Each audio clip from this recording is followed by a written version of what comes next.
பலகைநல்லூர் பட்டணமா? பலகைநல்லூர் பட்டணத்திலே அம்மையப்பருடைய ஆலயம் உண்டு. அந்த அம்மையப்பர் ஆலயத்திலே சுந்தரப்பட்டரும். ஆமா, யாரையா? சுந்தரப்பட்டர் சுந்தராட்சி பெண்கொடியால் அம்மையப்பர் ஆலயத்திலே பணிவிடைகளை செய்து வரும்போது அந்த சுந்தரப்பட்டருக்கும் சுந்தராட்சி பெண்கொடியாளுக்கும் குழந்தை இல்லாமல் இருக்க, ஆனால் அந்த சுந்தரப்பட்டர் இடத்திலே சுந்தராட்சி ஓடி வந்து சொல்லுகின்றார், என் கணவா ராஜமன்னா,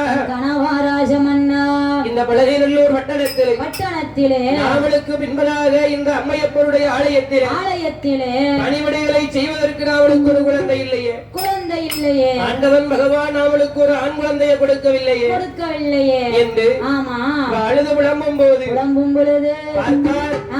சுந்தரப்பட்டர் சொல்லுகின்றார், என்ன சுந்தராட்சி, ஆண்டவனுக்கு பணிவிடைகள் செய்வது உண்மையானா கட்டாயம் அவளுக்கு ஒரு குழந்தை பிறக்கும் என்று அம்மையப்பர் ஆலயத்தில்